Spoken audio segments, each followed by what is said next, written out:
syempre hindi kami natuwa, okay? Kasi yung mga undocumented Filipinos, we just wanted to remind President Duterte na sila ay Filipino citizen pa rin.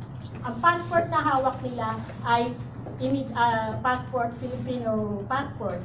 And parang buwan-buwan o araw-araw, yung hirap namin dito bilang caregiver, yung lungkot, yung hirap ng lifting ng mga patient, masakit ang mga likod namin, yung pawis namin at dugo, pinapadala namin sa Pilipinas. Halimbawa, makipag-usap ka, interview ang isang caregiver ng trabaho, may 1,000 siya.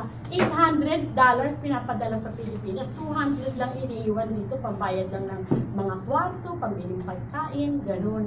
So, sabi nga kami ang mga bagong bayani, we are the heroes, diba, modern day heroes.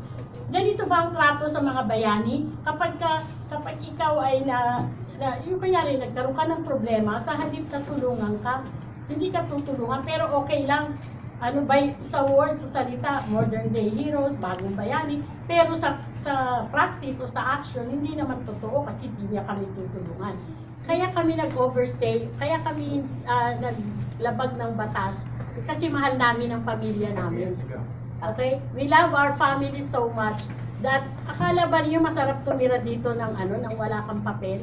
Hindi pero kung napupuwersa kami, kasi wala naman trabaho sa Pilipinas. Ano gagawin namin? Tutunga nga lang doon hanggang mamatay ang angka namin. Siyempre, kikilos kami. At tingnan dapat, nakaramihan na nag-overstay dito I will speak dito sa Southern California, mga nanay, mga mothers who left the Philippines na para makatulong dito magtrabaho. Kaya tayo nga ang favorite na caregiver dito kasi sikat tayo dahil may nurturing. Kasi mga nanay marunong mag-alaga, etc. Kaya ang trato natin dun sa ating pasyente o consumer ay pag-aalaga ng isang nanay sa kanyang mga anak. Gano'n kaya talagang ngayon, yan ba ang mga kriminal? Sige, sabihin nyo, kung ang pagmamahal sa pamilya at pagmamahal sa aming trabaho ay pagiging kriminal, di kriminal na nga ang tingin ng lipunan. Pero sinasabi namin, we need to look beyond. Tingnan natin bakit kami napupwersa sa ganitong sitwasyon.